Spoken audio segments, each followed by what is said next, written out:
And nouns have as many species as are enumerated in the treatise on Poetry.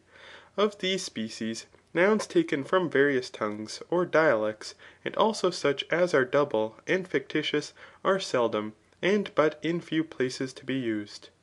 Where however they are to be used, and why but seldom, we shall afterwards show. For they produce a greater change in the language than is becoming. But the proper, the appropriate, and metaphorical, are alone useful to prosaic diction, of which this is an indication, that all men in common conversation use these alone. For all men speak in metaphors, and in appropriate and proper terms. Hence it is evident, that if any one does this well, his diction will be foreign, and it may be latent that it is so, and he will speak with perspicuity. But this was defined by us to be the virtue of a rhetorical discourse. Of names or nouns, however, the homonymous are useful to the sophist. For through these they deceive, but the synonymous are useful to the poet. I call, however, proper and synonymous terms such as to go and to walk, for both these are proper and synonymous to each other.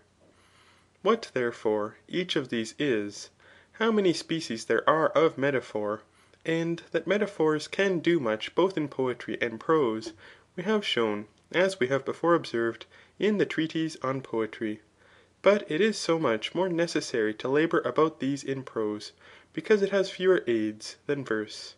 A metaphor also especially possesses the clear, the pleasant, and the foreign, and it is not to be taken from another person. It is necessary, however, to use epithets and metaphors that are appropriate, and this adaptation will be obtained from the analogous. But without this there will be an apparent indecorum, because contraries are especially conspicuous when placed by each other. As a purple garment, therefore, becomes a young man, but not an old man, for the same garment is not adapted to both. Thus also certain metaphors and epithets are adapted to some things, but are not adapted to others. If likewise you are willing to praise, the metaphor must be derived from that which is better in the same genus. But if to blame, it must be derived from things which in the same genus are inferior. I say for instance, since contraries are in the same genus, to say, that a beggar prays, and that he who prays begs, because both are petitions, it is expedient to do as we have said. Thus Iphicrates called Callias Metrigertes, or collector to the mother of the gods, and not Daducos, or torchbearer. But Callias replied, that Iphicrates was not initiated, otherwise he would not have called him Metrigertes, but Daducos. For both these offices pertain to the goddess, but that of torchbearer was honourable, and that of collector ignoble. The flatterers of Dionysius also employed the same artifice, for they called themselves artists. Both these words, however, are metaphors, the one indeed of things sordid, but the other the contrary. And robbers at present call themselves exactors. Hence we may be allowed to say, that he who acts unjustly errs, and that he who errs acts unjustly, and also that he who steals both takes and robs. There is, however, an indecorum in what Telephus in Euripides says of certain rowers, that they reigned over oars and descended into Mysia. For the word to reign is greater than the dignity of the matter, i.e. of an oar. He does not therefore conceal his artifice. There is also an error in syllables, unless they cause the words to have a pleasing sound. And this error was committed by Dionysius, surnamed Chalcus, in his Elegies. For he calls poetry, the clangour of Calliope, because both are vocal sounds. But the metaphor is bad, which is made from sounds that are not significant. Farther still, nouns are not to be far-fetched, but things which are anonymous are to be denominated by words derived from things that are allied, and of the same species, and which show as soon as they are uttered that they are allied, as in the celebrated enigma, I saw a man agglutinating brass to a man with fire. For the passion is anonymous, but both are a certain addition. The enigma, therefore, calls the application of the cupping glass an agglutination. And in short, from enigmas that are well composed, good metaphors may be assumed.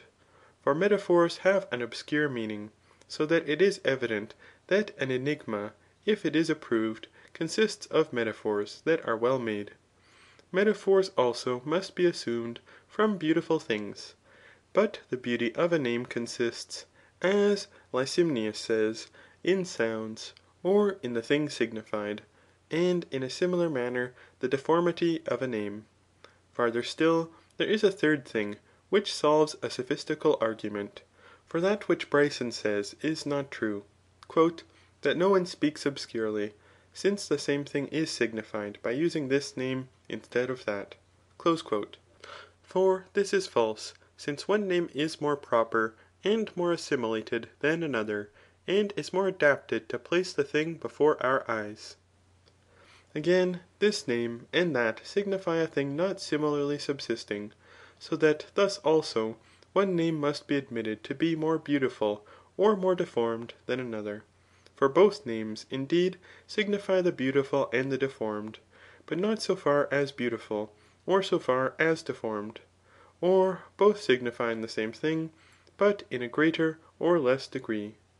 Metaphors, however, are hence to be derived from things which are beautiful, either in the voice, or in the power of signification, or to the sight, or some other sense. But it makes a difference to say, for instance, the rosy-fingered morn, rather than the purple-fingered, or, which is still worse, the red-fingered. In epithets also, appositions may be made from what is vile or base, as for instance the matricide. But the apposition may be made from that which is better, as the avenger of his father.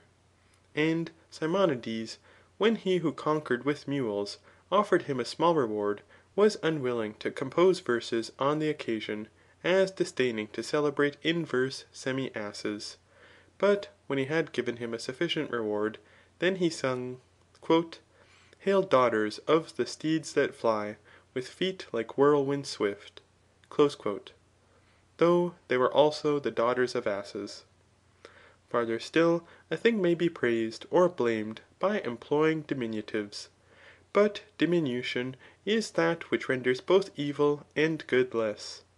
Thus Aristophanes in his Babylonics calls in derision crucian (a golden thing), crucidarian, and emation (a garment), ematidarian.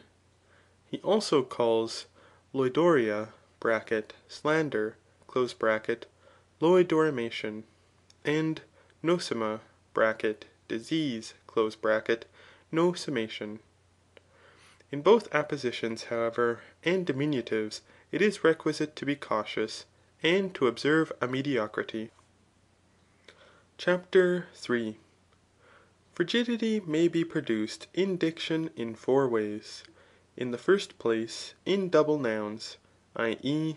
in compound words. As in Lycophron, when he says, The many-faced heaven, the mighty-topped earth, and the narrow-mouthed shore. And as Gorgias calls some one a beggarly-mused flatterer. And those who take an oath improperly or properly epiorchasantes, and catorchasantes. And as Alcidamas, when describing some one who was in a rage, His soul was full of ardour, but his face was of a fiery colour. And speaking of the promptitude of a certain person to fight to the last, he calls him telesphoros, or enduring to the end. He likewise calls the power of persuading telesphoros, and the bottom of the sea quanachrun, or azure coloured. For all these expressions appear to be poetical from duplication. This therefore is one cause of frigid diction. Another cause arises from the use of ancient